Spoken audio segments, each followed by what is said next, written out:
Everyone, स्वागत है आप सभी का आज की हमारी इस क्लास में। बच्चों, this is your SST educator Ujjwala पुंज और आज की क्लास में हम लोग अटेम्प्ट करने जा रहे हैं top 50 questions from our chapter nationalism in India. और वो भी ये सेशन जो है हमारे सीबीएसई के बच्चों के लिए स्पेशली हमने रखा है, जो कि अपने 2023 और 2024 के बोर्ड एग्जाम्स की प्रिपरेशन कर रहे हैं।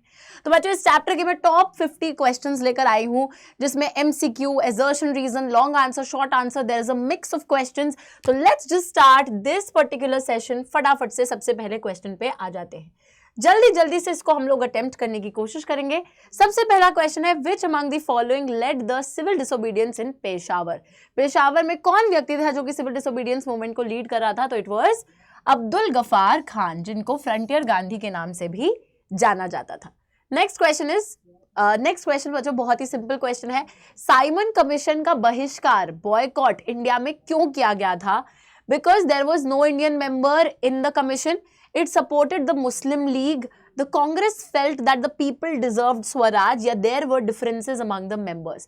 तो बच्चों ये हमारा सेकंड क्वेश्चन है, और सेकंड क्वेश्चन में यहाँ पे नंबरिंग भी करती चलती हूँ, ठीक है, कि आप लोग ऐसा सोचो कि अरे मैम में 50 नहीं है, 50 ही है, ठीक है। तो दूसरे क्वेश्चन के अंदर साइमन कमीशन के बारे में बोला जा रहा है, क्यों बॉयकॉट करा था? We know the answer to this is pretty simple, because there was no Indian member in the commission.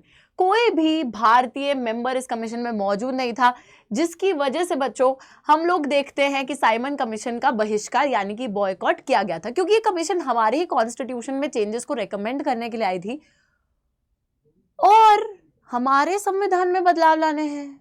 हम ही से नहीं पूछा जा रहा है, हम ही को इंक्लूड नहीं किया जा रहा है, सारे अंग्रेजों को लेकर आ गए तो अच्छा नहीं लगेगा ना, तभी बॉयकॉट कर रहा था साइमन। Go back. चलिए थर्ड क्वेश्चन पे आते हैं। थर्ड क्वेश्चन है, रेजोल्यूशन ऑफ पूर्ण Swaraj was adopted eight which session of the Congress. Congress का वो कौन सा सेशन था जहां पे पूर्ण स्वराज को अडॉप्ट करा गया था? तो बच्चों it was the Lahore session, right. ये तो सभी को बात पता है, लाहौर सेशन था। फोर्थ क्वेश्चन पे आ जाते हैं। Fourth question is, which of the following best describes satyagraha as an idea. इनमें से कौन सी चीज सत्याग्रह एज एन आइडिया को डिस्क्राइब करती है? Let's look at it. Practising civil disobedience, resignation from official post, appealing to the conscience of the adversary without physical force, या फिर boycott of schools and colleges। बच्चों यहाँ पे सत्याग्रह की बात हो रही है, यानी कि सच को बनाए रखना, to hold the truth, holding it firm, ठीक है। तो सत्याग्रह का बेसिकली यही मतलब होता है कि हम लोग अपने जो एडवर्सरी है ना, एडवर्सरी की जो कॉन्शियंस है, यानी कि जो अंतरात्मा है एडवर्सरी के हमारे, उसके अंतरात्मा को अपील करना है कि भाई उसको ये रियलाइज करवाना है कि भाई तुम गलत हो, हम सही हैं, पर बिना हिंसक हुए। अल्टीमेटली सच ही जीतेगा, बट आपको हिंसा नहीं करनी है। दूसरा इंसान आपके साथ गलत कर रहा है, ठीक है, हमें गलत नहीं बनना है, हमें उसको सच का पर्दाफाश उसके सामने करना है, उसकी जो अंतरात्मा है उसको एक तरीके से समझाना है कि भाई तुम गलत हो, एंड अल्टीमेटली जब उसको ये चीज़ रियलाइज हो जाएगी तो वो खुद ब खुद गलत करना छोड़ देगा, ठीक है। तो यही सत्याग्रह का बेसिक आइडिया है। नेक्स्ट क्वेश्चन है हमारा फिफ्थ क्वेश्चन। फिफ्थ क्वेश्चन में पूछा जा रहा है, what was the effect of the non cooperation movement on the plantation workers in Assam. Assam के जो प्लांटेशन वर्कर्स थे उन पे नॉन कोऑपरेशन मूवमेंट का क्या प्रभाव पड़ा था? They left plantations, headed towards home, went on a strike, destroyed the plantations, या फिर started using violence। तो हम सभी को पता है बच्चों कि आसाम के अंदर जो प्लांटेशन वर्कर्स थे वो इनलैंड इमिग्रेशन एक्ट के तहत अपनी कन्फाइंड स्पेस, जो प्लांटेशन एरिया होता था, उससे बाहर नहीं निकल पाते थे। पूरे टाइम उनको काम करना पड़ता था। अगर उनको बाहर निकलना होता था तो उसके लिए उनको ब्रिटिश जो ऑफिशियल्स होते थे उनसे परमिशन लेनी पड़ती थी, जो कि उन्हें मिलती नहीं थी। तो उनके लिए बेसिकली यही था आजादी का मतलब, स्वराज का मतलब, कि they wanted the freedom to get out of the confined space that they were in, and that is why जब वो नॉन कोऑपरेशन के बारे में सुनते हैं तो वो प्लांटेशंस को छोड़कर, वहां की अथॉरिटीज को डिफाई करके, धोखा देकर अपने घर की तरफ बढ़ने लगते हैं, ठीक है। सिक्स्थ क्वेश्चन पे आ जाते हैं। सिक्स्थ क्वेश्चन है बहुत ही ज्यादा सिंपल। वंदे मातरम जो गाना हम आज बहुत जोर शोर से गाते हैं, धूप धाप से गाते हैं, क्रिकेट स्टेडियम्स में आजकल लोग गा रहे होते हैं, सभी को पता है बच्चों कि ये काफी पेट्रियाटिक गाना है, एकदम अपने भारत माता की याद दिला देता है। ये गाना किसने लिखा है? ये गाना लिखा गया है बंकिम चंद्र चट्टोपाध्याय द्वारा। ऑप्शंस की भी जरूरत नहीं है। नेक्स्ट है सेवेंथ क्वेश्चन। सेवेंथ क्वेश्चन के अंदर पूछा गया है, the peasants of the Kheda district could not pay the revenue because they were affected by. Kheda district के जो किसान थे वो रेवेन्यू डिमांड जो उनसे मांगा जा रहा था रेवेन्यू, उसको पूरा नहीं कर पा रहे थे। क्यों? किस चीज से प्रभावित थे वो? Extreme poverty, crop failure, plague epidemic या फिर ऑल ऑफ द अबव? बच्चों ये सारी चीजों से वो प्रभावित थे, क्योंकि देखिए होता क्या है, प्लेग एपिडेमिक की वजह से जो बीमारी लग जाती है जिसकी वजह से उनकी फसल खराब हो जाती है, फसल खराब होने की वजह से वो लोग गरीब हो जाते हैं, वो पैसा नहीं कमा रहे होते हैं, and that is the reason they were unable to fulfil the revenue demand. ठीक है, तो एक्सट्रीम पॉवर्टी में भी थे, प्लेग एपिडेमिक की वजह से क्रॉप फेलियर हो गया, क्रॉप फेलियर हो गया, तो इन सब रीजंस की वजह से they could not pay the revenue, तो ये all of the above correct है। 8th क्वेश्चन पे आ गए हैं। 8th क्वेश्चन क्या है? In the countryside, the rich peasants and the Jats of Uttar Pradesh actively participated in the civil disobedience movement because country side में, यानी कि जो गांव का इलाका था, वहां पे जो अमीर पेजेंट्स थे और जो जाट्स थे, ये लोग बहुत एक्टिवली सिविल डिसोबीडियंस में हिस्सा ले रहे थे। क्यों? दे वांटेड पूर्ण स्वराज, इनको पूर्ण स्वराज चाहिए था। They were hard hit by the trade depression, falling prices. They wanted the unpaid rent to the landlord to be remitted, या फिर the government was forcing land ceiling. बच्चों एक ही रीजन है, इन लोगों पे एक बहुत बड़ा प्रभाव ट्रेड डिप्रेशन का पड़ा था और इनकी फसल जो है उसके दाम गिर रहे थे, जिस वजह से ये लोग पैसा नहीं कमा पा रहे थे। कमर्शियल क्रॉप से लोग ग्रो करते थे, ये नहीं कमा पा रहे थे पैसा, और तभी ये जो है एक तरीके से ब्रिटिशर्स को भी रेवेन्यू नहीं दे पा रहे थे। ठीक है, तो वो सारी चीजें हो रही थी। That is the reason they participated in the civil disobedience. इन्हें लगा कि रेवेन्यू रेट्स रिवाइज हो जाएंगे, बट ऐसा हुआ नहीं। नेक्स्ट है 9th क्वेश्चन, नंबर डालते हैं। Which of the following is not true regarding the खिलाफत मूवमेंट? खिलाफत मूवमेंट के हिसाब से कौन सी चीज सही नहीं है? इनकरेक्ट स्टेटमेंट बतानी है। Aimed at bringing Hindus and Muslims together in non-cooperation, aimed at defending the Ottoman Emperor's temporal powers, Muhammad Ali Shaukat Ali led the movement, resulted in the restoration of the power of the खिलाफत of Turkey। तो यार यहाँ पर हम वही देख रहे हैं कि ऑब्वियसली खिलाफत मूवमेंट के रिगार्डिंग कौन सी स्टेटमेंट ट्रू नहीं है। अगर हम उसकी बात करते हैं तो जो चीज सही नहीं है बच्चों वो है ऑप्शन डी। ठीक है, हम लोग देखते हैं कि ऑब्वियसली ऑटोमैन एम्परर की पावर्स को फिर से डिफेंड करना चाहते थे, लाना चाहते थे। मोहम्मद अली शौकत अली लीड भी कर रहे थे और हिंदू मुसलमान को साथ में लाने की कोशिश भी की गई थी, but this is obviously not true कि इससे जो है खिलाफत की पावर जो है उसको रिस्टोर कर लिया जाता है। This is not true. Next is the 10th question, let's look at it. Which of the following was the cause for business classes to participate in the civil disobedience movement? जो business classes थी उन्होंने civil disobedience movement में हिस्सा क्यों लिया है? To buy the foreign goods without any restrictions, वो foreign सामान खरीदना चाहते थे बिना किसी रुकावट के। To sell the Indian goods without any restrictions, India का सामान बेचना चाहते थे without restrictions। Protection against the import of goods, या फिर to export their goods। अब बच्चों ऑब्वियसली हम लोग देखते हैं कि बिजनेस क्लासेस सिविल डिसोबीडियंस में इसलिए पार्टिसिपेट करना चाहते थे ताकि वो अपना सामान बिना किसी रुकावट के बेच सके, और उसी के साथ साथ वो जो है ये भी नहीं चाहते थे कि बाहर के जो फॉरेन गुड्स हैं वो भी इंडिया में आए। ठीक है, तो उसके अगेंस्ट प्रोटेक्शन भी चाहते थे वो, against the import of foreign goods, की बाहर से सामान पे भी रोक लगी जाए, और उसी के साथ वो ये भी चाहते थे कि वो अपना जो सामान है वो बिना किसी रुकावट के, बिना किसी रिस्ट्रिक्शंस के बेच सके। दोनों ही चीजें यहाँ पे बिल्कुल एप्ट है कि they wanted to sell their own goods also and they also wanted protection against imports, ताकि उनको कंपटीशन ना फेस करना पड़े। 11th क्वेश्चन आता है। 11th क्वेश्चन में पूछा गया है कौन सा वो पैक्ट था that resolved the issue of separate electorates for Dalits between Gandhi and Ambedkar in 1932। तो 1932 में गांधी जी और अंबेडकर जी के बीच में एक पैक्ट साइन किया गया था, जिसके बाद सेपरेट इलेक्टोरेट्स का जो मुद्दा था, जो इशू था, उसको रिजॉल्व किया गया था। तो विच पैक्ट वाज इट? तो बच्चों it was definitely the Lucknow Nagpur Poona Surat Poona pact, है ना। Poona pact is the correct answer. Next question is the 12th question. What was the Inland Immigration Act of 1859 about? Inland Immigration Act जो था 1859 का किस बारे में था? Relaxation towards the plantation workers in Assam. Plantation workers were not permitted to leave the tea gardens without permission. Free mobility for the plantation workers. Workers defied authorities left the plantation. बच्चों सभी को पता है कि inland immigration act की जब हम बात करते हैं तो इस एक्ट के तहत प्लांटेशन वर्कर्स को निकलने नहीं दिया जाता था।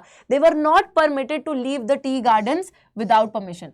तो ब्रिटिश ऑफिशियल्स की परमिशन आपको लेनी पड़ती थी, उसके बाद ही आप बाहर जा सकते थे, आपको छोड़ के जाने नहीं दिया जाता था वो टी गार्डन। ठीक है, चलो 13th क्वेश्चन पे आते हैं हम लोग। Okay, colour change. Okay, 13th question. Okay, तो इस क्वेश्चन में पूछा गया है कि Gandhi ji travel to Champaran in Bihar to inspire the peasants to struggle against the. Gandhi ji Champaran गए थे, बिहार के अंदर सबसे पहला जो उन्होंने सत्याग्रह एक छोटे स्केल पे ऑर्गेनाइज करा था। ठीक है बच्चों, पेजेंट्स को इंस्पायर करने के लिए गए थे, पेजेंट्स किसानों के साथ लड़ने के लिए गए थे, स्ट्रगल करने के लिए गए थे against the oppressive plantation system. तो बच्चों चंपारण जो कि बिहार में है, वहां पर एक ऑपरेसिव प्लांटेशन सिस्टम चलता था, जहां पे ऑपरेस दबाया किसको जा रहा था, हमारे पेजेंट्स को, क्योंकि उनसे जबरन जो है इंडिगो की खेती करवाई जा रही थी, और इंडिगो की खेती करने के बाद उनकी जो जमीन है वो बंजर हो जाती थी, फर्टाइल नहीं रहती थी, और जबरदस्ती खेती करवाई जा रही थी। तो this was a very oppressive plantation system, और इसी के खिलाफ जो है सत्याग्रह को ऑर्गेनाइज किया जाता है। 14th क्वेश्चन है यहाँ पर, In 1905, who painted the image of Bharat माता shown as dispensing learning, food and clothing? बच्चों भारत माता की एक इमेज को क्रिएट करा गया था, जहां पे भारत माता बिल्कुल एक साध्वी की तरह, साध्वी के रूप में है ना, डिस्पेंसिंग फूड, लर्निंग, क्लोथिंग, और बिल्कुल शांत स्वभाव की लग रही हैं, साधु की तरह लग रही हैं। वो सारी जो पिक्चर थी किसने क्रिएट करी थी? रविंद्रनाथ, अवनींद्रनाथ, बंकिम चंद्र चट्टोपाध्याय, या नन ऑफ दीज। तो it was created by Abanindranath Tagore. 15th question पे आ जाते हैं। Okay, this is I think a repeated question. Simon commission को क्यों बॉयकॉट करा था? क्योंकि कोई भी इंडियन मेंबर कमीशन में मौजूद नहीं था। 16वां प्रश्न है, रेजोल्यूशन ऑफ पूर्ण Swaraj was adopted eight which session of the Congress? बच्चों पूर्ण स्वराज का जो रेजोल्यूशन है उसको कौन से सेशन में अडॉप्ट करा गया था? Again we know this is Lahore. 17th question, Who led the peasant movement in Awadh during the non-cooperation movement? Awadh के अंदर जो पेजेंट मूवमेंट चल रहा था, किसानों का जो आंदोलन चल रहा था, उसको लीड कौन कर रहा था? तो it was being led by whom? बाबा रामचंद्र। बाबा रामचंद्र इस मूवमेंट को लीड कर रहे थे, लीडर थे, और बच्चों खुद एक इंडेंट्योर्ड लेबर भी थे, याद है ना? ओके, 18वें प्रश्न पे चलते हैं। 18वां प्रश्न क्या है देखते हैं। Which of the following was Mahatma गांधी's noble method to fight against the British? Noble method जिसके लिए जाने जाते हैं, वो अंग्रेजों के खिलाफ लड़े थे। कैसे लड़े थे? Violent method of stone pelting, पत्थर मारे थे उन्होंने। आर्सन का इस्तेमाल करा था to burn down the government offices, जलाने की कोशिश करी थी गवर्नमेंट ऑफिसेस को। क्या उन्होंने आई फॉर एन आई, आंख के बदले आंख, इस प्रिंसिपल पे लड़ाई करी थी? बच्चों ऑब्वियसली ऐसा कुछ भी नहीं था। He practised open defiance of law, peaceful demonstrations and satyagraha and non violence. यानी कि वो कानून, जो ब्रिटिशर्स कानून बनाते थे उसको डिसोबे करते थे, उसी के साथ साथ पीसफुली डेमोन्स्ट्रेट करते थे, सत्याग्रह और नॉन वायलेंस, अहिंसा, इन्हीं सब चीजों से उन्होंने लड़ाई लड़ी थी ब्रिटिशर्स के अगेंस्ट। 19th क्वेश्चन आता है, खिलाफत कमेटी 1919 में फॉर्म हुई थी कौन सी सिटी के अंदर? तो it was in the city of Bombay, Mumbai जिसको हम बोलते हैं आज। 20वां प्रश्न, under the presidency of Jawaharlal Nehru the Lahore Congress session of 1929 formalise the demand of. बच्चों लाहौर सेशन 1929 कांग्रेस का जो था, सभी को पता है, पूर्ण स्वराज की डिमांड को फॉर्मलाइज किया गया था, है ना, कि हमें आधी अधूरी आजादी नहीं चाहिए, पूरे तरीके से हमें आजादी चाहिए। ओके, नेक्स्ट 21वां क्वेश्चन है, right? I think this is the 21st, yes. Which of the following viceroys announced a vague offer of a dominion status for India in October 1929? बच्चों पूछा जा रहा है कि जो डोमिनियन स्टेटस का ऑफर था, ये किस वाइसरॉय ने अनाउंस करा था इंडियंस को शांत करने के लिए? तो इट वाज लॉर्ड इरविन। ये बात तो सभी को पता है। अब यहाँ पर बात ये आती है कि डोमिनियन स्टेटस होता क्या है? तो बच्चों बेसिकली लॉर्ड इरविन, क्योंकि वो देख रहे थे कि इंडियंस इतने ज्यादा भड़क रहे हैं, हमारे खिलाफ जा रहे हैं, लड़ाई झगड़े कर रहे हैं, सो हमने शांत करने के लिए वो कहते हैं कि हम ना तुमको डोमिनियन स्टेटस दे देंगे, which was a very vague offer. कब देंगे पता नहीं, लेकिन हाँ दे देंगे। क्या होगा उसमें कि इंडियंस जो है अपनी खुद की गवर्नमेंट बना सकते हैं, इलेक्शंस में हिस्सा ले सकते हैं, all of that, they can do all of that, but ultimately you will be under the British crown. कुछ भी कर लो, कितनी भी सरकार बना लो, इलेक्शन में लड़ लो, पॉलिटिकल लीडर्स अपने चुन लो, but ultimately you will be under the British crown. So this was the dominion status that Lord Irwin proposed to give it to us, but वो भी एक अनस्पेसिफाइड फ्यूचर में एक बहुत ही वेग सा ऑफर उन्होंने दिया था, मीठी गोली। ठीक है, चलिए next 22nd question. 22nd question है, What kind of a movement was launched by the tribal peasants of Gudem Hills in Andhra Pradesh? बच्चों ट्राइबल हिल्स बोल रही हूँ, ट्राइबल जो हमारे पेजेंट्स थे, गुदेम हिल्स में रहते थे आंध्र प्रदेश के अंदर, इन लोगों ने किस प्रकार के मूवमेंट को लॉन्च करा था? Satyagraha movement, militant guerrilla movement, non violent movement या नन ऑफ द अबव? तो they launched a militant guerrilla movement. Militant guerrilla movement का मतलब होता है कि जब आप पेड़ों के पीछे छुप छुप के वार करते हो। अब ऑब्वियस सी बात है यार कि ये लोग जब ब्रिटिशर्स के खिलाफ लड़ रहे थे, बिकॉज ब्रिटिशर्स इनके जो फॉरेस्ट लॉज थे वो इनसे, मतलब उन्होंने फॉरेस्ट लॉज वो लेकर आ गए थे, जिसके थ्रू ट्राइबल कम्युनिटीज को फॉरेस्ट में एक्सेस नहीं मिलता था। जो पहले जिन चीज़ों से वो अपना जीवन यापन या गुजारा किया करते थे, वो सब इनको चीज़ें नहीं करने दी जाती थी, बहुत सी रिस्ट्रिक्शंस इनके ऊपर लगा दी थी।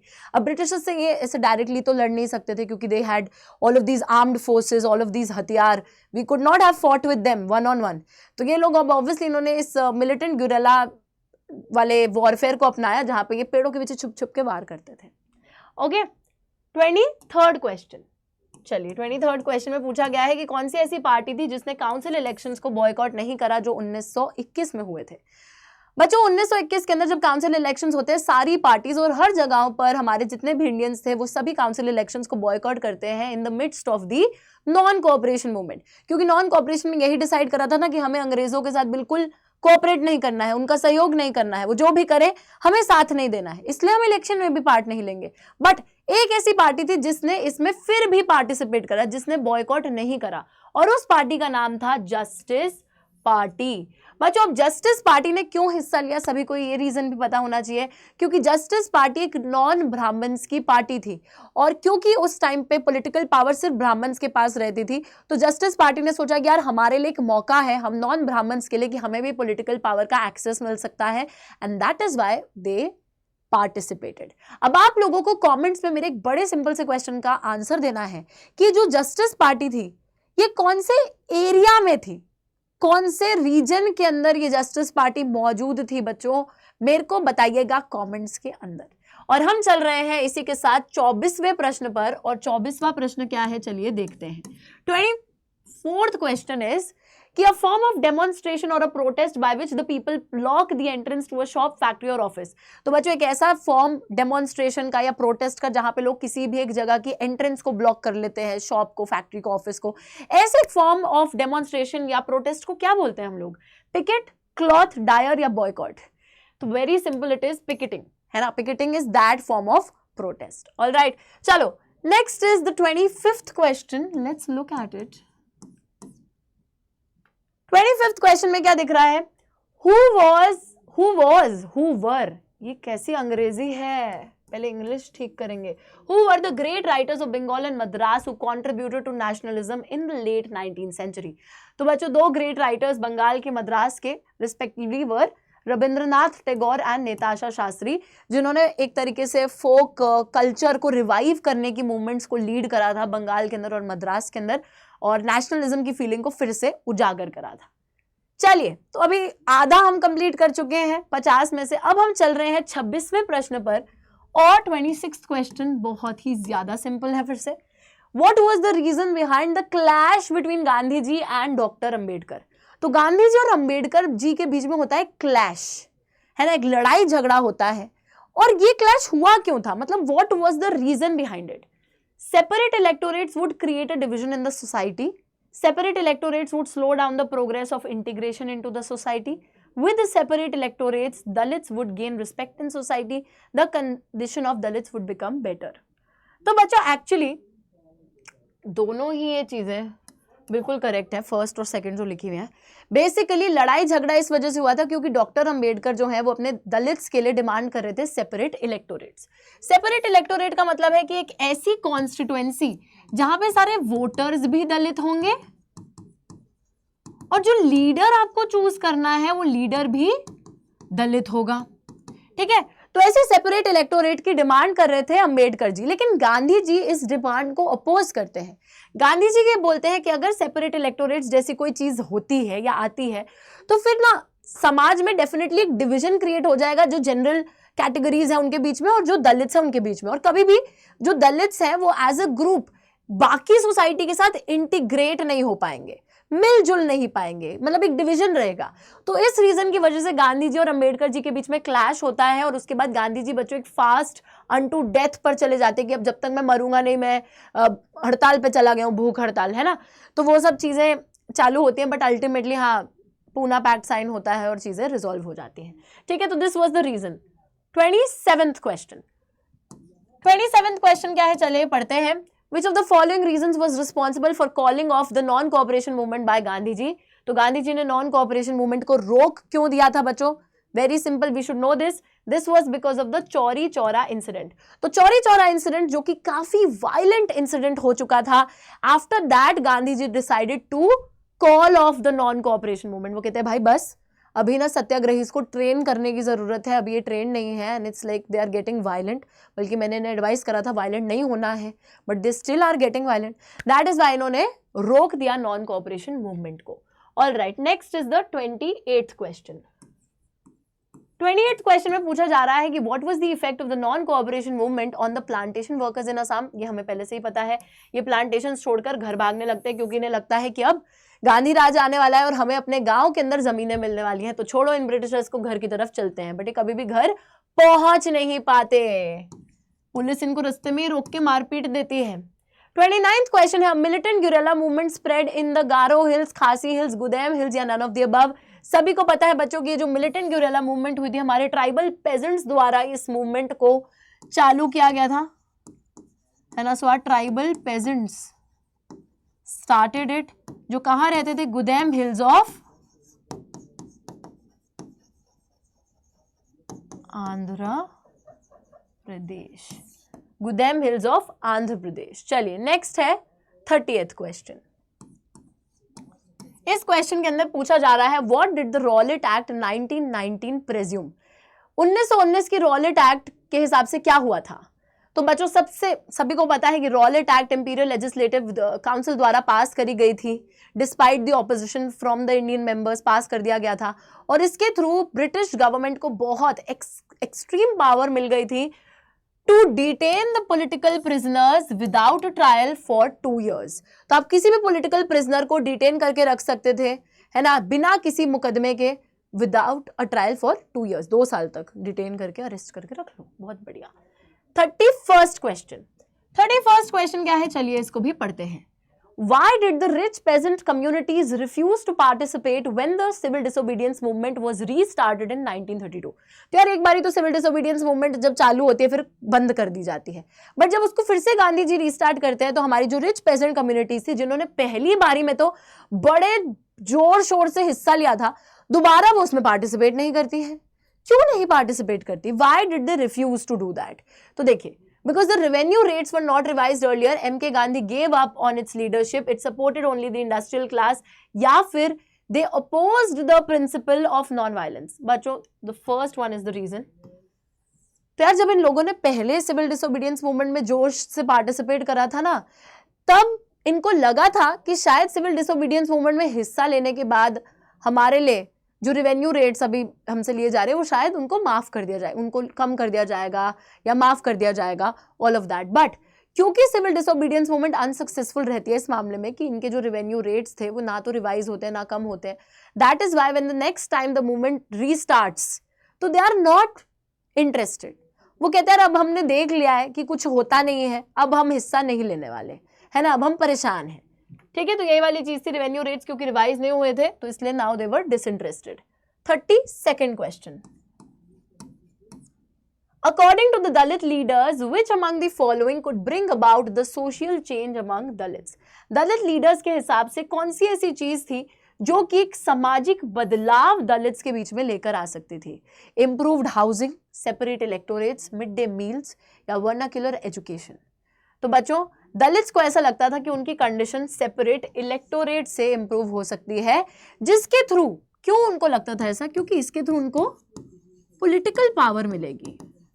दे थॉट कि एटलीस्ट गारंटीड पॉलिटिकल पावर हमको इस चीज के थ्रू मिलेगी और उससे शायद हम अपनी स्थिति में एक बदलाव लेकर आ सकते हैं। ऑलराइट, 33rd क्वेश्चन पे चलते हैं। चलिए 33rd क्वेश्चन क्या बोल रहा है? Identify reason for the formation of the Swaraj party within the Congress. बच्चों, स्वराज पार्टी को बनाया गया था, क्यों बनाया गया था? To demand dominion status for India, to return to council politics, to demand purna swaraj for Indians, या फिर to oppose the Simon Commission. तो रीजन काफी सिंपल है, आप लोगों को पता है और आप लोग देख सकते हैं कि ये जो रीजन था ये था।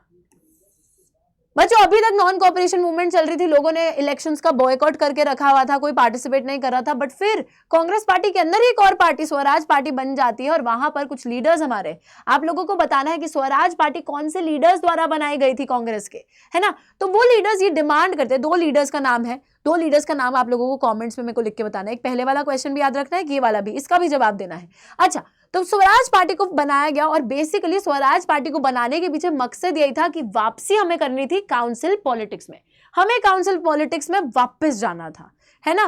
वापस जाकर इंटरनली अब ये बोलने लगे कि यार हम ना फिर से पार्ट लेंगे इलेक्शंस के अंदर, और उससे क्या होगा, रीजन ये इन्होंने दिया कि हम ना इंटरनली ब्रिटिश पॉलिसीज को अपोज कर पाएंगे पॉलिटिक्स में रह के, that is why we have created this party. Alright, now 34th question पे आते हैं। 34th क्वेश्चन क्या है हमारा, एजर्शन रीजन का क्वेश्चन है।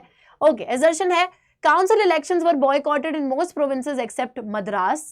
यस, दिस इज ट्रू, ये तो ट्रू है, काउंसिल इलेक्शंस को हर जगह बॉयकॉट कर दिया था, बट मद्रास में नहीं करा था क्योंकि मद्रास में थी जस्टिस पार्टी, और जस्टिस पार्टी थी एक पार्टी ऑफ नॉन ब्राह्मण्स। बहुत इंपॉर्टेंट बच्चों ये चीज है, क्योंकि ठीक है कि the only exception is Madras जहां पे जस्टिस पार्टी थी which was a party of non brahmins, and the non brahmins thought कि अभी तक तो सारी पॉलिटिकल पावर ब्राह्मण्स के पास रही है, this time we want political power, that is the reason they did not boycott the council elections. Alright, so this statement is true. Next, in many places merchants and traders refuse to trade in foreign goods और finance foreign trade.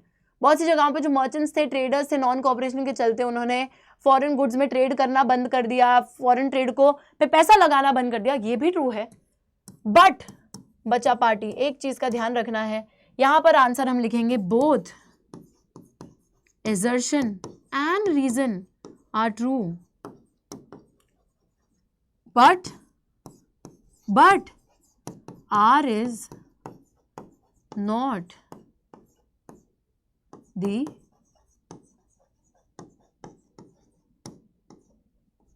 correct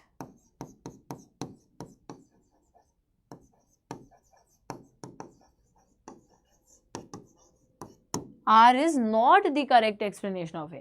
ये कहीं से भी इसकी explanation नहीं है, दोनों एक दूसरे से रिलेटेड ही नहीं है, ठीक है, तो इसलिए हम लिखेंगे but R is not the correct explanation of A, although दोनों स्टेटमेंट्स बिल्कुल ट्रू हैं। चलिए 35th क्वेश्चन पे आते हैं, फिर से एक assertion रीजन का क्वेश्चन है, पढ़ते हैं इसको। In 1917 Gandhi ji organised a satyagraha to support the peasants of the Kheda district of Gujarat. बिल्कुल सही, 1917 की ही बात है कि खेड़ा डिस्ट्रिक्ट ऑफ गुजरात के पेजेंट्स को सपोर्ट करने के लिए उन्होंने सत्याग्रह ऑर्गेनाइज करा था। नेक्स्ट है peasants were affected by the crop failure and plague epidemic, they could not pay the revenue and were demanding that the revenue collection be relaxed। बिल्कुल सही। तो बच्चों यहां पर आप लोग देख सकते हो, ऑब्वियस सी बात थी कि खेड़ा डिस्ट्रिक्ट के जो किसान थे वो इस वजह से परेशान थे क्योंकि वहां पर प्लेग एपिडेमिक आ गया था, जिसकी वजह से उन्हें क्रॉप फेलियर का सामना करना पड़ रहा था, उनकी फसल खराब हो गई थी, और क्योंकि फसल खराब हो गई थी तो वो कमाइयां नहीं कर पा रहे थे, पैसा नहीं कमा पा रहे थे, और क्योंकि उनके पास पैसा नहीं था तो वो रेवेन्यू डिमांड को पूरा नहीं कर पा रहे थे।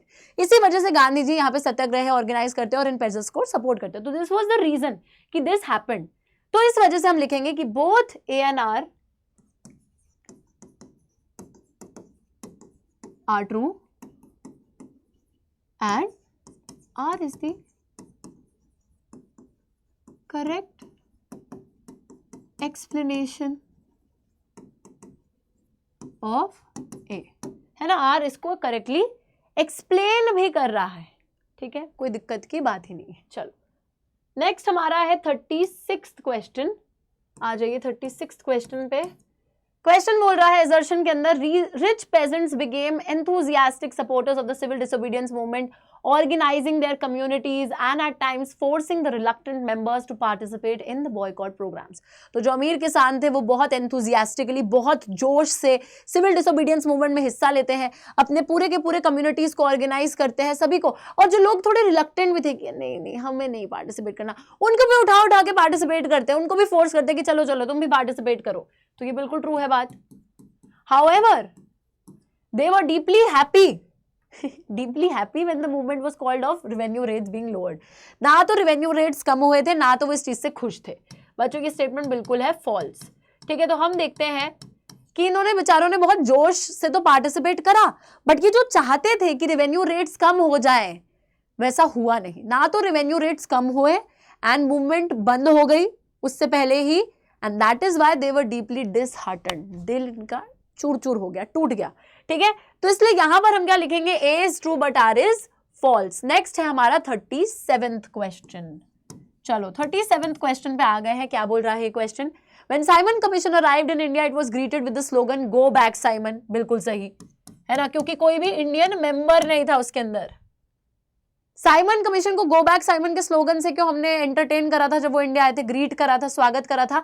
क्योंकि बच्चों साइमन कमीशन इंडिया के कॉन्स्टिट्यूशनल चेंजेस को रेकमेंड करने आई थी, लेकिन उसमें एक भी भारतीय मेंबर नहीं था, इसलिए लोग बहुत गुस्सा हो गए थे। तो ये स्टेटमेंट तो ट्रू है, बट यहां रीजन में लिखा है कि this happened as Gandhi ji was on Dandi march. कुछ भी मतलब, बिल्कुल फॉल्स। तो यहां पर क्या आंसर आएगा कि assertion is true but reason is false. Let's move on to the 38th question. ये हमारा 38th क्वेश्चन, चलिए इसको भी देख लेते हैं। 38th क्वेश्चन के अंदर बोला गया है कि the non cooperation movement gradually slowed down for a variety of reasons in the cities. शहरों के अंदर नॉन कोऑपरेशन मूवमेंट बहुत ढीली पड़ गई थी, स्लो डाउन हो गई थी। बिल्कुल सही बात है यार, ये तो स्लो डाउन तो हुई थी शहरों के अंदर, ये बात तो हमें पता है। अब रीजन देखते हैं। As the boycott movement spread, people began discarding the imported clothes and wearing only Indian ones. Production of Indian textile mills and handlooms went up. यार ये बात भी बिल्कुल सही है कि जब नॉन कोऑपरेशन मूवमेंट फैलता है उस टाइम पर लोग जो है बहिष्कार करने लगते हैं फॉरेन के कपड़ों का। जो बाहर से कपड़ा आ रहा था उसका बहिष्कार करने लगते हैं, उसको आग में फेंक फेंक कर जलाने लगते हैं, बोलते हैं हम अब फॉरेन कपड़ा नहीं पहनेंगे, हम सिर्फ अपनी इंडियन इंडस्ट्रीज के बने हुए कपड़े को पहनेंगे, और इंडियन टेक्सटाइल की जो है डिमांड बढ़ जाती है और तभी जो है इनकी प्रोडक्शन भी बढ़ जाती है। तो ये दोनों चीजें सही हैं, but this is not the correct explanation of A. तो बात हुई कि both are true but R is not the correct explanation of A. ठीक है ना बच्चा पार्टी, आर जो है ए का करेक्ट एक्सप्लेनेशन कतई नहीं है, ये बात हमको पता होनी चाहिए। ठीक है, नाउ ये बात एकदम क्लियर हो गई। अब 38 के बाद आ गए हम 39th क्वेश्चन पे। अच्छा 39 क्वेश्चन से पहले एक सेकंड में कोई इसको एक्सप्लेन करने दो। बेसिकली बात ये है कि यहाँ पर रीजन में क्या होना चाहिए था कि non cooperation movement slow down हो गई। क्यों स्लो डाउन हो गई? क्योंकि बहुत से लोग जो स्कूल कॉलेज छोड़ कर आए थे, अब उनको ना ऑल्टरनेटिव को इंडियन इंस्टीट्यूशन नहीं मिला जहाँ पे वो काम कर सके, जहाँ पे वो पढ़ लिख सके। ठीक है, so there was no alternative Indian institution in place where they could go and work, where they could go and study. उसी के साथ साथ जब ये सब डिस्कार्ड आपने कर दिया, फॉरेन का कपड़ा बड़े जोश में जला डाला, इंपोर्ट कम कर डाला, ये सब हो गया, लेकिन उसके बाद वी रियलाइज कि हमारी जो इंडियन खादी है वो तो हर कोई अफोर्ड ही नहीं कर सकता क्योंकि वो इतनी ज्यादा महंगी है। ठीक है, so people had to resort to go back to the British clothes, they had to go back to that. They could not have survived with buying khadi because khadi was that expensive. All right, so ये सारे reasons थे। अब जो है हम चल रहे हैं next, यानी कि अपने 39th क्वेश्चन पे।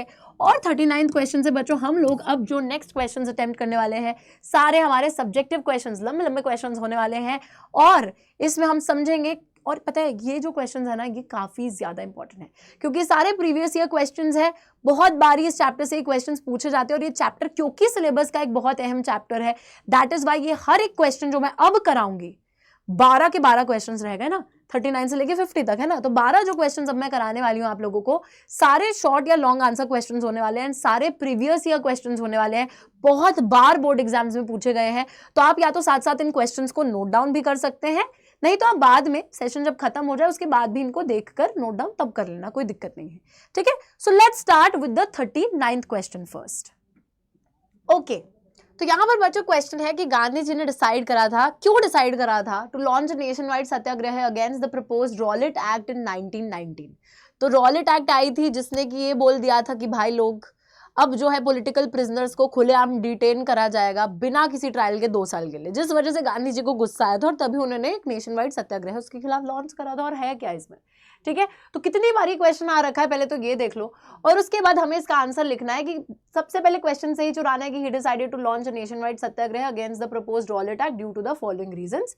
क्योंकि रॉलेट एक्ट हरिडली पास करा गया था, फटाफट से इंपीरियल लेजिस्लेटिव काउंसिल द्वारा पास करा गया था और इंडियन मेंबर्स ने अपोज करा था, उसके बावजूद उसको पास कर दिया गया था। इससे एनॉर्मस पावर्स गवर्नमेंट को मिल गई थी for repressing political activities, and according to this act political prisoners को डिटेन करा जा सकता था without a trial for a period of 2 years। ठीक है, तो ये वही पॉइंट है, उसी को 3 इन्होंने पॉइंट्स में अलग से लिख रखा है। अब जरा आगे चलते हैं, नेक्स्ट है स्वराज फ्लैग 1921 का किसने डिजाइन करा और उसके फीचर्स एक्सप्लेन करो। बच्चों याद रखिएगा कि 1921 का जो स्वराज फ्लैग है ये गांधी जी द्वारा डिजाइन करा गया था। मेन फीचर्स इस फ्लैग के थे कि 3 रंग का था, ट्राई कलर फ्लैग था, red green white, spinning wheel इसके सेंटर में था। अच्छा, पहली बात तो ये हमारा है क्वेश्चन नंबर 40 है ना, 40th क्वेश्चन है ये। हाँ, 3 रंग का झंडा था, 3 रंग थे इसमें, लाल, हरा और सफेद। स्पिनिंग व्हील इसके बीचों बीच बना हुआ था, यानी कि चरखा इसके बीचों बीच बना हुआ था, which represented the Gandhi and the ideal of self help. आत्मनिर्भरता के आइडियल को रिप्रेजेंट करता हुआ ये झंडे के बीच में जो है चरखा बना रखा था। ओके, 41st क्वेश्चन पे चलते हैं बच्चों, वेरी सिंपल। ठीक है, 41st क्वेश्चन क्या है, चलिए देखते हैं। Why did the different social groups join the civil disobedience movement? Explain. अलग अलग जो हमारे सामाजिक तबके थे उन्होंने सिविल डिसोबीडियंस मूवमेंट में हिस्सा क्यों लिया। बच्चों ये चीज आपको ये ध्यान रखनी है कि सिविल डिसोबीडियंस मूवमेंट में हिस्सा लेने का सबका जो मोटिव था वो अलग था, सबका जो स्वराज का नोशन था, अपनी आजादी का नोशन था वो अलग था। जैसे कि हम लोग देखते कि रिच पेजेंट्स ट्रेड डिप्रेशन की वजह से परेशान थे, जिसकी वजह से वो पैसा नहीं कमा पा रहे थे और वो रेवेन्यू डिमांड को पूरा नहीं कर पा रहे थे। ठीक है, और गवर्नमेंट ने बोल दिया था कि हम रेवेन्यू रिड्यूस नहीं करेंगे। दैट इज वाई उनको क्या चाहिए था, बेसिकली उनके लिए स्वराज था रेवेन्यू डिमांड का रिडक्शन। ठीक है, that is the reason they participated. उसी के साथ अगर पुअर पेजेंट्स की बात करें तो पुअर पेजेंट्स के लिए तो एक तो चीज थी कि उनको रेवेन्यू डिमांड भी कम करवानी थी, प्लस जो अनपेड रेंट था, जो एक तरीके से जो रिच लैंडलॉर्ड्स को रेंट नहीं पे कर पा रहे थे वो भी कम करवाना था। दोनों चीजें थी, that is why they participated. महिलाओं ने पार्टिसिपेट करा, ठीक है, हमारे इंडस्ट्रियल क्लासेस ने, इंडस्ट्रियल वर्कर्स ने पार्टिसिपेट करा। So why all of them participated, उसके पीछे कुछ ना कुछ रीजन है। तो आपको वही जो है 2-3 लाइन में समराइज करके हर क्लास का लिखना होगा अगर ऐसा क्वेश्चन आता है तो। ओके, 42nd क्वेश्चन है, explain the idea of satyagraha according to Gandhi ji. बच्चों ये बहुत ही ज्यादा इंपॉर्टेंट क्वेश्चन है, मैंने बार बार ये क्वेश्चन आते हुए देखा है। ठीक है, तो गांधी जी के अकॉर्डिंग सत्याग्रह का आइडिया था, it was a Nobel method of mass agitation, masses को मिलाकर जो है एजिटेट करना है आप लोगों को, पावर ऑफ ट्रूथ पे एम्फसाइज करता था and the need to search for truth. अगर आप सच्चे हैं, अगर आप अगेंस्ट इनजस्टिस, अन्याय के खिलाफ लड़ रहे हो, तो there is no need of physical force to defeat the oppressor. ठीक है, तो आप अन्याय के खिलाफ लड़ रहे हो, आप सच्चे हो, लेकिन आपको लड़ाई झगड़ा करने की या हिंसक होने की जरूरत नहीं है अपने ऑप्रेसर को हराने के लिए। आप सिंपली जो है बिना अग्रेसिव हुए भी इस लड़ाई को लड़ सकते हैं, सिर्फ आपको ऑप्रेसर की कॉन्शियंस को परसुएड करना है to see the truth.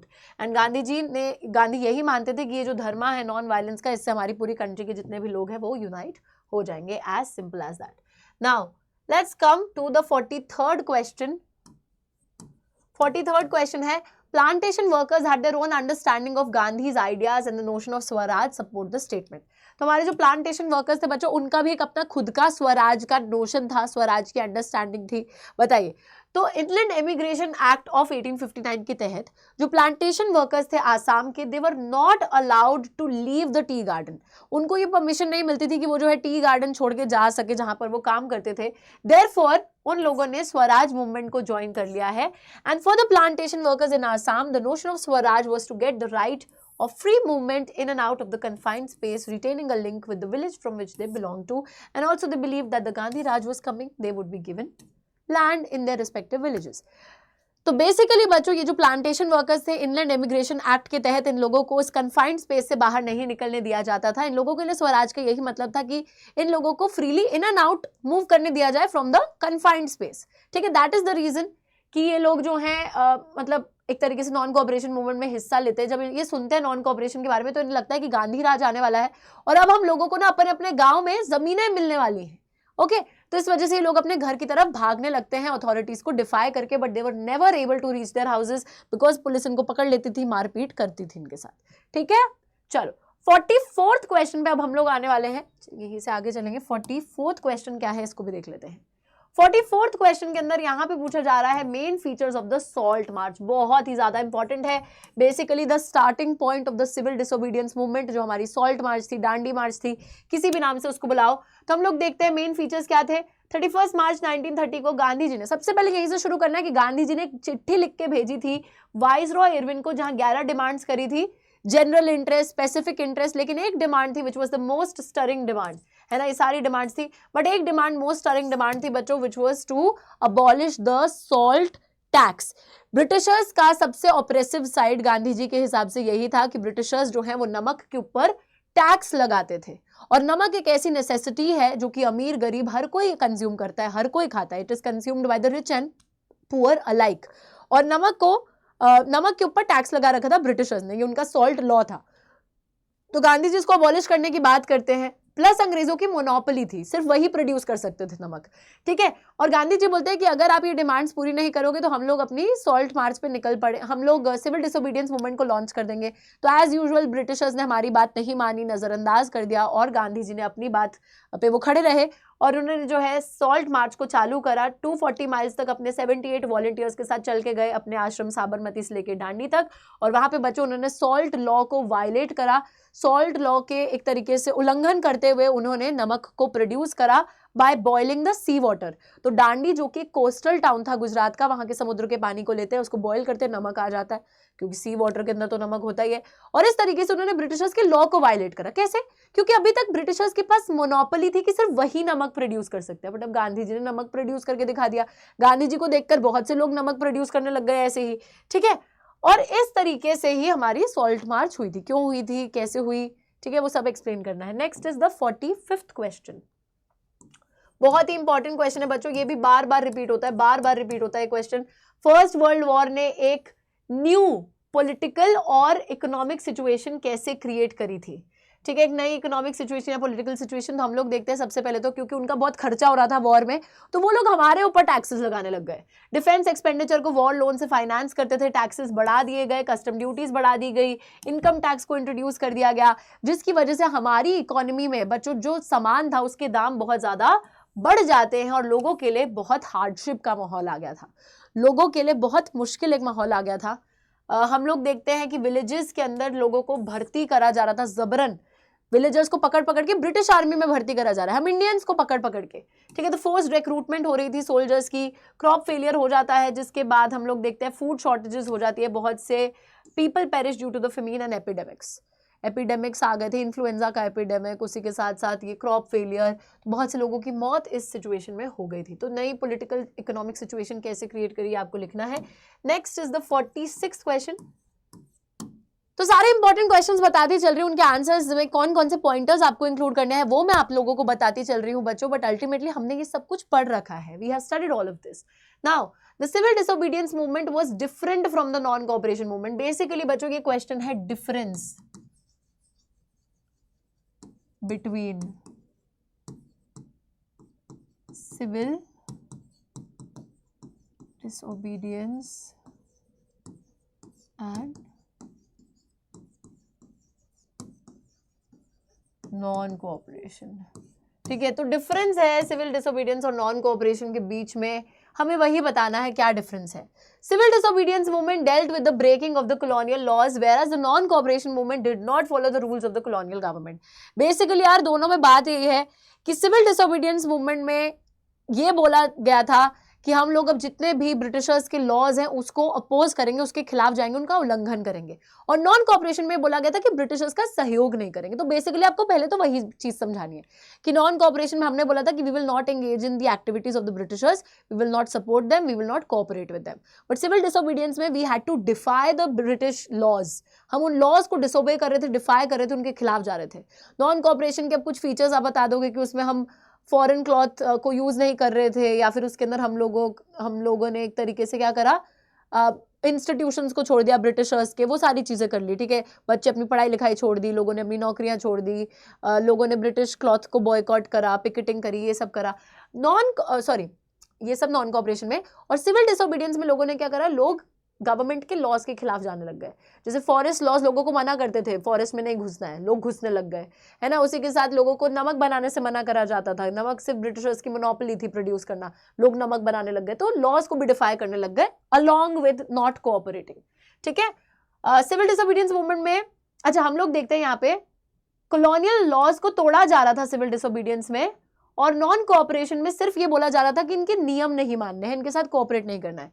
Civil disobedience में लोगों ने सॉल्ट लॉ तोड़ा, फॉरेस्ट लॉ तोड़ा, नॉन कोऑपरेशन में पीसफुल डेमोन्स्ट्रेशंस कैरी आउट करी जा रही थी, ठीक है। तो ये सारी चीजें हैं, इनको ढंग से आप पढ़ लीजिएगा, ध्यान रख लीजिएगा। नेक्स्ट क्वेश्चन है हमारा 47th क्वेश्चन।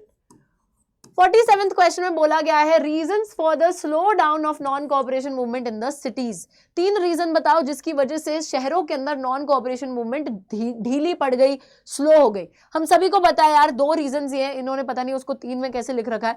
2 ही रीजंस थे बेसिकली कि लोगों ने जो स्कूल कॉलेज अपनी नौकरियां छोड़ी थी, आप पढ़ाई लिखाई छोड़ी थी, देन दे रियलाइज कि there is no alternative Indian institutions available जहां पर वो पढ़ लिख सके जाकर, जहां पर लोग जो है काम धंधा कर सके, तो कोई अल्टरनेटिव इंडियन इंस्टीट्यूशन नहीं था। और दूसरा पॉइंटर ये था कि लोगों ने बड़े जोश में ब्रिटिश जो कपड़ा था, इंपोर्टेड क्लॉथ था, उसको जला डाला था, बोला था अब हम इसको बॉयकॉट कर देंगे, कभी यूज नहीं करेंगे। बट देन दे रियलाइज्ड कि यार हमारा जो इंडियन मेड क्लॉथ है that is like pretty worse in the sense, मतलब वर्स इन द सेंस वैसे क्वालिटी वाइज खराब नहीं, but it's very very expensive and everyone can not afford it and they had to resort to the imported clothes, the British cloth again. ठीक है, तो ये 2 reasons थे। अब कैसे लिख रखा है इन्होंने, खादी क्लॉथ एक्सपेंसिव थे जिस वजह से गरीब लोग अफोर्ड नहीं कर सकते थे, they had to resort to the, हाँ तो वही बात है, मिल मेड क्लॉथ फिर से उनको पहनना पड़ा था एंड स्टूडेंट टीचर्स लॉयर्स को फिर से जो है अपने रिस्पेक्टिव इंस्टीट्यूशंस को ज्वाइन करना पड़ा था क्योंकि there were no alternative Indian institutions. तो एक तरीके से इन्होंने लिखा कि खादी क्लॉथ्स लोग अफोर्ड नहीं कर सकते थे, इंडियन इंस्टीट्यूशंस थे नहीं, जिस वजह से रीजन 3rd पॉइंट में लिख दिया कि this is why people started using the British clothes again and the students teachers lawyers joined back to their respective institutions. All right बच्चा पार्टी, 48th क्वेश्चन पे हम लोग आ गए हैं और इस क्वेश्चन में पूछा गया है पूना पैक्ट के बारे में बताओ। तो सेकंड राउंड टेबल कॉन्फ्रेंस में डॉक्टर बी आर अम्बेडकर ने सेपरेट इलेक्टोरेट की डिमांड कर दी दलित्स के लिए, जहां पर एक स्पेसिफिक एरिया में सिर्फ दलित ही वोटर्स होंगे, दलित ही लीडर्स को चूज करा जाएगा। लेकिन गांधी जी ने फिर शुरू करा एक fast and to death, because उनको ऐसा लगता था कि जो सेपरेट इलेक्टोरेट्स है वो एक तरीके से स्लो डाउन धीरे कर देंगे, दलित्स जो है वो हमारे बाकी देश के लोगों के साथ इंटीग्रेट नहीं हो पाएंगे, तो उस इंटीग्रेशन के प्रोसेस को ढीला कर दिया जाएगा सेपरेट इलेक्टोरेट द्वारा। लेटर ऑन हम लोग देखते हैं कि अंबेडकर ने गांधी जी की डिमांड को एक्सेप्ट करा और उन्होंने बोला ठीक है हम सेपरेट इलेक्टोरेट नहीं लेकर आएंगे, हम जनरल इलेक्टोरेट रखेंगे जहां पे दलित्स को रिजर्वेशन दे दी जाएगी। और बच्चों यही जो पैक्ट साइन करा गया इनके बीच में, that was the Poona pact, जहां पे जो डिप्रेस्ड क्लास लोग थे यानी कि जो दलित्स थे उनको रिजर्वेशन मिल गई in the provincial central legislative elections and to be voted in the general electorate. मतलब अब जनरल इलेक्टोरेट रहेगा कि वोटर्स कोई भी जो एक एरिया के अंदर, अब कोई पंजाबी है, कोई कुछ है, कोई किस कास्ट का है, कोई ब्राह्मण है, कोई क्षत्रिय, कोई जो भी है, ठीक है, सब वोटर्स रहेंगे, पर सीट को रिजर्व कर दिया जाएगा कि कुछ स्पेसिफिक सीट्स को, कि दलित्स की पॉपुलेशन के हिसाब से, जैसे दलित्स की जितनी भी पॉपुलेशन है उस हिसाब से उनको सीट्स दे दी जाएंगी और उस सीट पे सिर्फ दलित लीडर ही चूज किया जा सकता है, बट वोटर हर कोई हो सकता है। ठीक है, तो इस चीज से एक तरीके से देश इंटीग्रेटेड रहेगा। This is what Gandhi ji meant by it. 49th question आ गया है बच्चों। 49th question, second last question यहाँ पे बोला जा रहा है प्लांटेशन वर्कर्स का खुद का अपना अंडरस्टैंडिंग था, यस, स्वराज का, तो इसको एक्सप्लेन करना है, वही वाली चीज है। They had their own understanding. For them, freedom meant the right to move freely in and out of the confined space in which they were enclosed and to retain a link with the native village. तो basically inland immigration act द्वारा इनको रोका जाता था कि ये अपनी confined space से बाहर नहीं निकल सकते, टी गार्डन से बाहर नहीं निकल सकते, सिर्फ परमिशन लेके निकल सकते हैं। इनके लिए स्वराज का यही मतलब था कि ये अपने गांव वापस जा सके और इस स्पेस से freely in and out move कर सके। जब ये नॉन कोऑपरेशन मूवमेंट के बारे में सुनते हैं, बहुत से वर्कर्स प्लांटेशन छोड़कर अपने घर भागने लगते हैं। इनके लिए गांधी राज का यही मतलब था कि इनको अपने विलेजेस में शायद जमीनें मिलने वाली हैं, लेकिन स्टीमर रेलवे स्ट्राइक के थ्रू ये जो है रास्ते में फंस जाते हैं और फिर पुलिस इन्हें मारपीट इनके साथ करती है, कभी घर पहुंच नहीं पाए। और लास्ट यहाँ पे बच्चों क्वेश्चन है जो कि मेरे हिसाब से काफी ज्यादा इंपॉर्टेंट क्वेश्चन है, इसको अच्छे से पढ़ लीजिएगा। इस क्वेश्चन के अंदर पूछा गया है कि how did the variety of cultural processes play an important role in making nationalism in India. बच्चों बहुत सी चीजों ने इंडिया के अंदर भी जो एक कलेक्टिव आइडेंटिटी को क्रिएट करा है, व्हाट वर दोज थिंग्स, है ना। तो हमें बहुत सारी चीजें पता है, जैसे सबसे पहली चीज है भारत माता। भारत माता जैसी इमेजेस को क्रिएट करा जाता था। हमारे जो बंकिम चंद्र चट्टोपाध्याय हैं, हिम्स के थ्रू उन्होंने वंदे मातरम लिखा, है ना, उसको अपनी नॉवल आनंद मथ में इंक्लूड करा, फिर उसको बाद में स्वदेशी मूवमेंट के दौरान गाया गया। फिर भारत माता की इमेज अवनींद्रनाथ टैगोर ने क्रिएट करी। ठीक है, तो ये कुछ चीजें करी गई थी जिससे कि सबसे पहले हम बोल सकते हैं कि एक तरीके से कलेक्टिव आइडेंटिटी को क्रिएट करा जा रहा था, ताकि लोग ये गानों को सुन के या इन इमेजेस को देखकर अपने देश के लिए पेट्रियोटिक फील कर सके। दूसरी चीज थी फोकलोर, है ना, फोकलोर और फोक सॉन्ग्स और फोक लोक गीत, लोक कथाएं, ये सारी चीज़ें जो है कलेक्ट करी जा रही थी। रविंद्रनाथ टैगोर, नताशा शास्त्री जो थे ये फोक रिवाइवल की मूवमेंट को लीड कर रहे थे। उसी के साथ फ्लैग्स को बनाया जा रहा था ताकि लोग झंडा देखकर भी अपने देश के लिए यूनाइटेड फील करें। 2 टाइप के झंडे बनते हैं ना, एक हम पहले देखते हैं वो जो लोटसेस वाला झंडा बनता है जिसमें वो प्रोविंसेस को रिप्रेजेंट करता था, हिंदू मुस्लिम यूनिटी को, है ना, वो हमारे स्वदेशी मूवमेंट के दौरान बना था। फिर एक स्वराज फ्लैग गांधी जी भी डिजाइन करते हैं जो फिर से एक ट्राई कलर फ्लैग था और उसके बीच में एक चरखा था जो कि इंडियन वो क्या एक्सप्लेन करता था वो चरखा, the ideal of self help को रिप्रेजेंट करता था कि हमें खुद से आत्मनिर्भर बनना है, खुद से इंडिया में ही प्रोडक्शन करनी है, हर चीज़ की बाहर से कुछ नहीं मंगाना है। और फिर लास्ट ये थी री इंटरप्रिटेशन ऑफ द हिस्ट्री। तो अंग्रेजों द्वारा हमारा जो इतिहास था उसको काफ़ी टार्निश कर दिया गया था। अंग्रेज ये हम लोगों को ऐसा बताते थे कि इंडियंस जो है वो काफ़ी अनपढ़ हैं, काफ़ी पुराने ख्यालात के लोग हैं and they are not capable of governing themselves. तो ऐसी इमेज उन्होंने इंडियंस की क्रिएट कर दी थी जिसकी वजह से इंडियंस को भी ऐसा ही महसूस होने लग गया था। बट फिर हम लोगों ने अपने इतिहास में झांका और देखा कि इंडियंस ने कितनी बड़ी बड़ी जो अचीवमेंट्स कर रखी है और फिर उस चीज़ को ग्लोरीफाई किया जाने लगा और हिस्ट्री को एक तरीके से री इंटरप्रेट किया जाने लगा ताकि लोग अपने इतिहास पर गर्व कर सके और लोगों को ऐसा ना लगे कि इंडिया का इतिहास बेकार है, इंडिया के लोग बेकार है। नहीं, they should also feel proud of themselves and they should also feel कि we can also defeat the britishers. तो ये सारी चीज़ें जो है स्टेप्स लिए गए थे to bring about the collective identity among the Indians, among the nation. तो ये थे आप लोगों के top 50 questions from the chapter nationalism in India. बच्चों इस सेशन को लाइक कर दीजिएगा, अपने सारे के सारे दोस्तों के साथ शेयर कर दीजिएगा। I will see you next time along with many such sessions. Take care, bye bye, have a great day.